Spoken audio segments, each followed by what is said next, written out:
think that's how it goes. The process of learning an opera starts long before a singer sets foot on stage. Today we're going to take a look at how opera singers practice, the effort that goes into learning an opera role, and we'll meet a few of the behind-the-scenes people who make an opera production possible. So stick around. If you've ever been in a play or a school musical, then you'll know you usually learn the music and the lines at rehearsal. But that's not how it works for opera singers. We are expected to come to the first rehearsal with all of our music fully learned and memorized. For a singer, this is the scariest and most daunting part of the learning process. I mean, that's a lot of music to learn. And that's assuming you only have one role to learn at a time. As I've mentioned in previous videos, there is very little regularity in a singing career. So sometimes you'll go months without having any performances at all. Other times you'll have to learn 2 or 3 operas at once. You might be rehearsing one show during the day and learning music for the next show at night. So how do singers learn all that music? They practice. Plain and simple. Let me walk you through my process of learning a new role. The first thing I like to do is listen to as many different recordings as I can while following along in my score. Now, the score is basically the operatic equivalent of a script, except it's entirely notated. It's all music notation because operas are almost always entirely sung. Now, if you're just talking about the text of an opera, that's called the libretto, or the libretto if you're Italian and fancy. Sometimes it's nice to just read through the libretto without the music so that you can get a better sense of what the story is about. Next, I have to prepare my score, and that means highlighting my part, any dynamic markings or stage directions or anything else I need to look out for in the score. If it's in another language, I have to translate it, and I like to write my translation in directly under the foreign language text so that I always know exactly what I'm singing about. I also have to make sure that I'm pronouncing everything correctly. To do that, opera singers use something called IPA, or the International Phonetic Alphabet, which is basically a system of writing down sounds. For instance, the sh sound in English is frequently spelled sh in Italian or sh in German. So we use the IPA sh as a universal symbol that can be applied to any language. Once my score is fully prepared, I finally get to the singing. I call this the data entry phase of the learning process because it's all about inputting information. I have to make sure I'm learning the correct notes, the correct rhythms, the right words. It's the least fun part, and it's the longest and slowest part, but it's unavoidable. If you want to sing opera, you've got to learn to love the process and spend a lot of time by yourself in the practice room. When I'm reasonably certain that I've learned all the notes to the best of my ability, I take it to my teacher. Now, in a voice lesson, your teacher is going to focus mainly on vocal technique, things like breathing and tone production or the quality of your sound. I also like to see a vocal coach. Now, some people use the words teacher and coach interchangeably, but in the classical world, that's not really the case. A teacher focuses mainly on vocal technique. A vocal coach is somebody who is primarily a pianist first, but they specialize in vocal repertoire. So a coach is going to help you work on things like phrasing and language and interpretation, and because they're playing an orchestra reduction of the piano part, they can really help you figure out where your part fits in, not only with the other singers, but with everything that the orchestra's doing as well. That's great. Once more.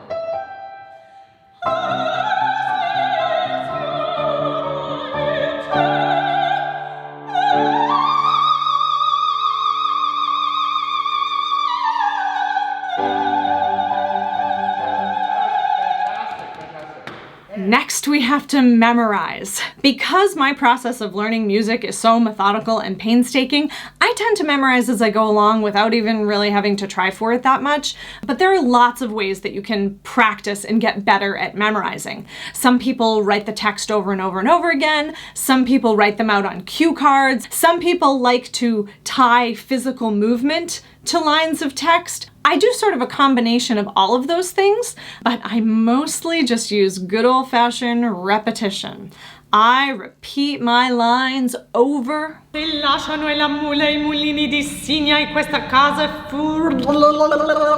and over. Nope. Se lasciano e la mula I mulini di Signa. Nope. And over again. Se lasciano e la mula I mulini di Signa e questa casa a furia di fiorini disintasa.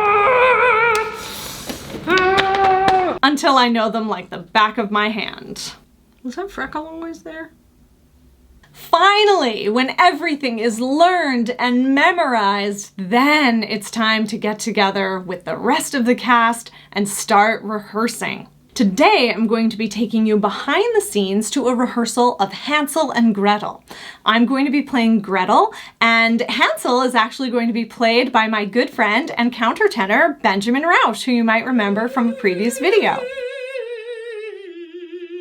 But before we start rehearsal, there are a few more people you need to meet. And while you might not see any of these folks up on stage, they play some of the most important roles in an opera production. Hi, my name is Katrin Kinnair and I'm a stage manager. A stage manager has many jobs. At the start of any rehearsal, you have to get the space ready. The first thing I do is I look at set maps that the set designers will give me. I measure all of the set pieces for a certain scene and I tape it out with, this is called spike tape, on the floor of the rehearsal space. This is a very exact process. You have to make sure you get all of the measurements correctly because once the singers get used to where those things are, it has to be the exact same distance in the theater. I get some of the rehearsal furniture. So we're gonna set up for scene number 1. I'm not exactly sure where the director wants it. Just do temporary spikes because we might have to move it. I put it where I think the director wants it. Usually the director comes in and says, that's not where that goes. And they make you move it somewhere else. I get the props kind of set up so that singers can use those during rehearsal. I also have to be ground zero for all the information that is part of the show. I keep track of the schedule. I'm the one that sends it out to everybody in the production pretty much every day because there's always updates to the schedule. So in my binder, I'll have the schedule, the contact sheet of anyone involved in the production. I've got set maps, prop lists, notes that I need to give to different department heads, contracts for certain spaces that we're using, and then directions of how to get to the theater or any other places that the singers would be going. I kind of keep track of everything so that when the director asks for it, I have it ready to go. You know, it's easy to get caught up in the art and for the director to get excited and the singers to say, hey, I want to run that again. Can we work on this scene more? But somebody's got to be watching out for the time.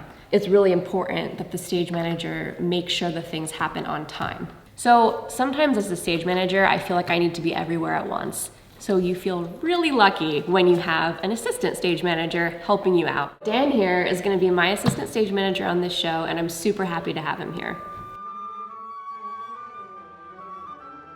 Hi, my name is Annie Cairns and I'm a stage director and a choreographer. A choreographer is the person that teaches and creates the dancing or the movement in your project. So you get the best of both worlds. You get to work on the storytelling with the script and the libretto, and you also get to work on the storytelling with the movement and how the audience sees the story with the physicality that we're using. Is that the right placement? Or? For scene 1, I'm actually going to have it almost all clear except for one chair stage left. Okay, got it. And you just want the rest cleared off stage, right? Yeah, okay. Please. All right, perfect. Can you take that one and move it like 2 feet stage left? Perfect, yeah. And then that's great. And then can you spike pink upstage? I'll use it. Hi, my name is Carolina Flores and I am a conductor. I don't just wave my hand, but I actually keep everybody together. I keep the orchestra together with the singers. We make sure that everything runs smoothly and that all the parts are balanced so no one is louder than the other part. As a conductor, I'm gonna show you here. Conductor's score is very large and it has parts for all the instruments. Each line is a different instrument. So we have piccolos and flutes, clarinets, oboes, horns, bassoons. We have percussion, even triangle, all the parts. And then here we have the voices. This is the only part the singers will get in the vocal scores, so with the piano part. So the vocal score will look something like this. Just the singer's part, and then this whole part here, the violins, all the strings, that part has been redacted to a piano part. So as a conductor, I have to learn what each instrument is doing when they're coming in, what type of sound do we want, so that they can support the story and they can support the singers. Hi, my name is Michelle Horsley and I'm a collaborative pianist. That means that I'm often working with musicians to put something like this together. I love being a rehearsal accompanist and working with the singers, especially for something like this in the opera world. Mostly what I'm playing are orchestral reductions, so I kind of have to take a condensed score and make it work on the piano. But it's really fun to be behind the scenes and put the whole thing together. When the full cast finally comes together for the first time, we start with a music run-through in the rehearsal hall.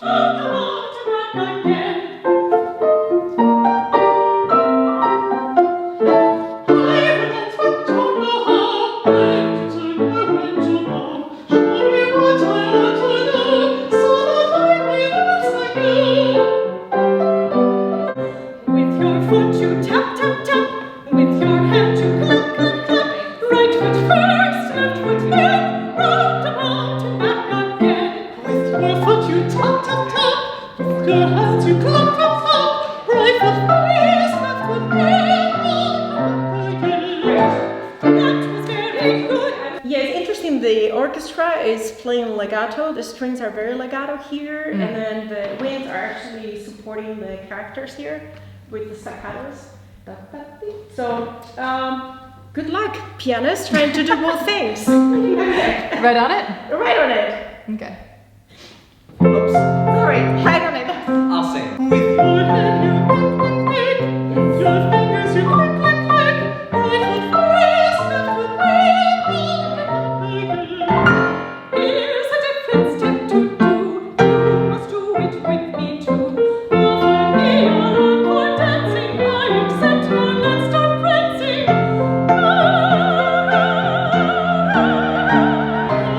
Could you guys be more playful? Because you get too serious and too straightforward. Instead of Right. yeah. Yeah. All right. So maybe we can start. Okay, right there. So right on the downbeat. And one.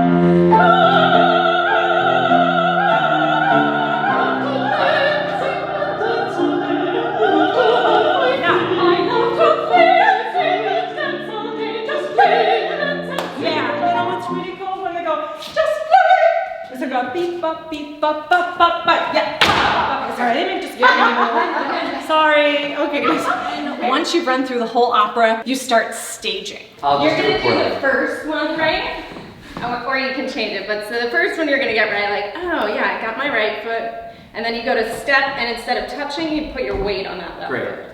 So you have da da da da da da, and then you try to do the turn thing, and then you fall back into the chair. Great. So you can either turn to fall back, or you can be like, whoa. Right, you know what I mean? Like, Yeah. so again, you have right foot first, left foot then, circle, da da da da da, and Benjamin has da da da da da da, oh, I'm in the chair. So however, yeah, that's great. However it feels safe too. And it's funny because the like not dancing is actually the harder, I think, of it to look uncoordinated. That's why I was just like, oh, he just puts his weight. I would dance but don't know how. When to turn, when to go. Show me what I ought to do, so that I may dance like you. when the staging rehearsal actually begins, my job is to take the notes that the director gives to the singers about everything they're doing on stage. And I do this for every person that's on stage or that's part of the scene. So when I take notes on what the director wants the singers to do on stage, I write these down with stage directions. And these are stage left, stage right, upstage, downstage, and a bunch of variations in between. All of these directions are from the singer's point of view. So when I'm taking the notes, I'm facing the singers, so I have to take all of the notes in my brain backwards. It can get a little tricky at the end of a long rehearsal day. I always take the notes in pencil because the director changes things quite a bit.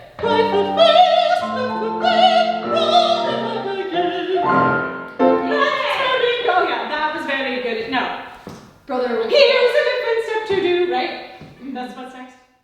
Once we've staged the whole opera in the rehearsal hall, we do what's called a room run or a stumble through, where you start at the top of Act 1 and you try to run a full act without stopping. That was very good indeed, and I'm sure that you'll succeed. And so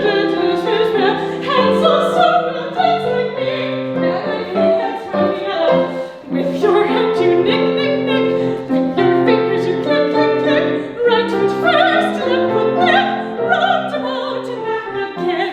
With your foot you click, with your fingers you nick, nick, nick, right foot first and put them roundabout again. Here's a different step to do, you must do it with me too. Offer me your encore dancing, I accept now that's the prancing.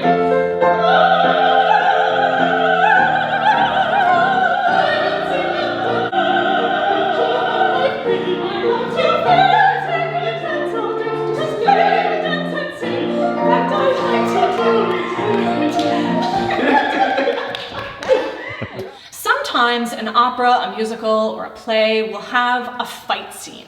And for those fight scenes, you need a very special type of choreographer. Now, there aren't really any fight scenes in this opera, so I'm gonna turn this video over to my friend Aubrey Trujillo, who, in addition to being a fabulous soprano, is a professional fight choreographer.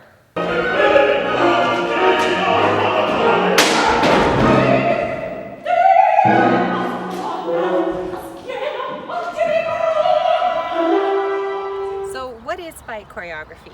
When you see a movie or a theater play or an opera, you'll see fights or slaps or falls, hits. We're not actually striking each other.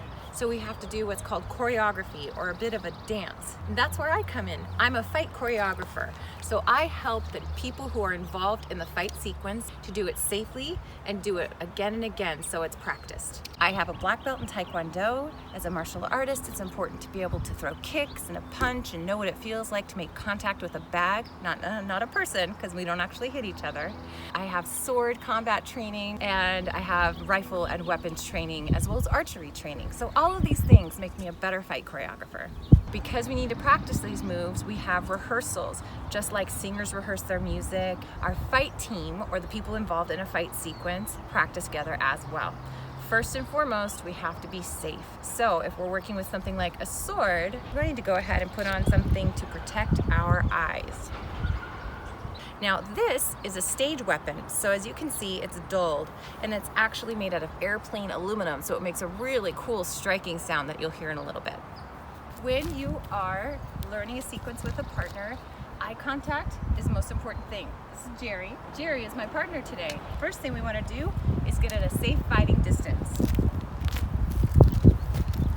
Perfect. We have a nice safe fighting distance here. Now we're going to go ahead and get into our fighting stance. So we're going to take shoulder width apart, one foot behind, and then that back foot's just going to turn out just slightly. We're using our right hand with our sword. Our left hand is going to be on our hips so it doesn't get in the way of the sword while it's swinging. So here we are, and that's how we get started. Okay, so just like when you're learning a dance choreography, fights are broken down into sequences. So now Jerry and I will show you an A sequence. It's 5 moves. I'll be attacking and Jerry will defend.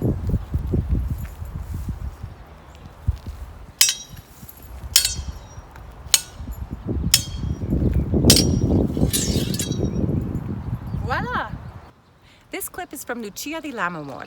You're going to see them using Scottish weapons. So you'll see a single-handed broadsword, and it's supposed to be quite heavy, about 7 to 10 pounds. So we use swords that are theater swords, and these theater swords were between 2 to 3 pounds. So we had to act as if they were quite heavy.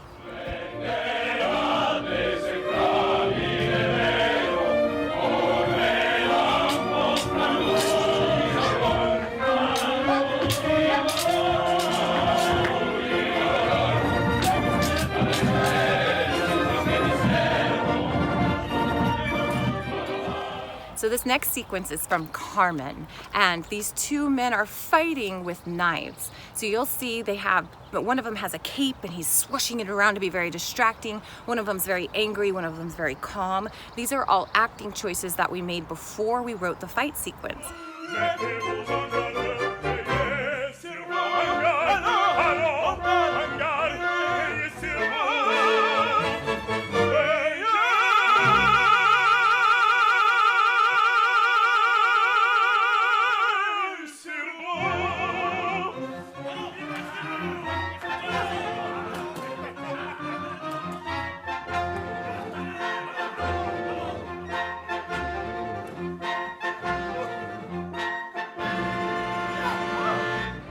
This next fight sequence is what we call a pod fight. It has several women fighting at the same time. It's in Carmen as well.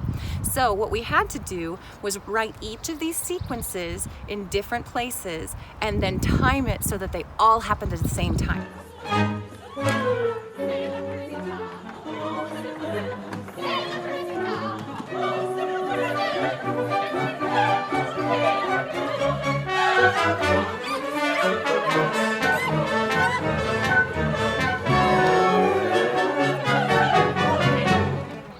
Fight choreography important? Most important because we have to be safe when we're doing something like a fight.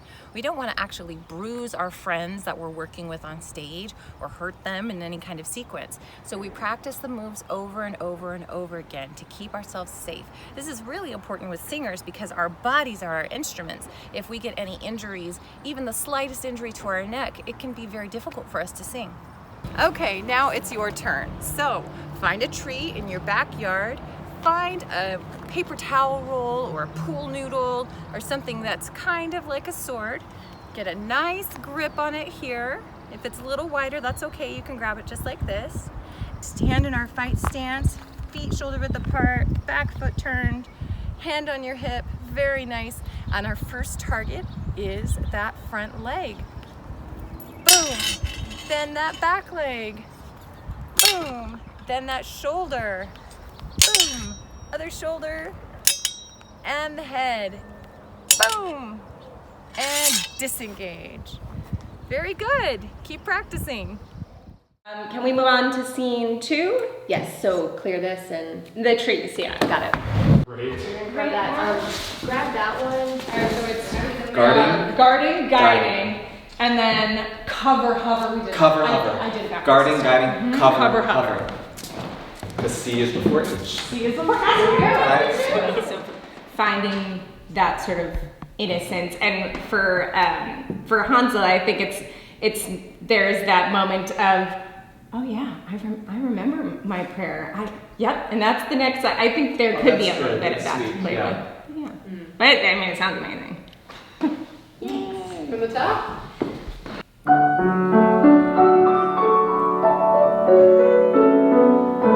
That was really, yeah. We were so asleep. Alright, so I have to yawn and then sing. Yeah. Sometimes the stage manager has to stand in for the characters who aren't here today. Stand over here.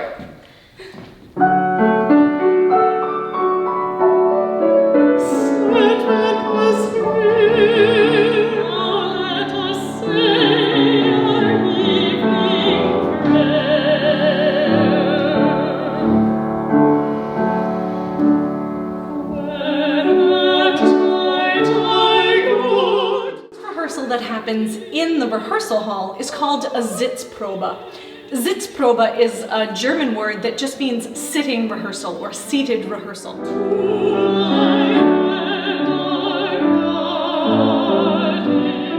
At the Sitzprobe, the full orchestra is brought to the rehearsal hall for the first time, and we do a complete music run through with the singers and the orchestra, but without any staging or choreography. It's the first rehearsal where all of the musicians finally come together and we focus solely on the music.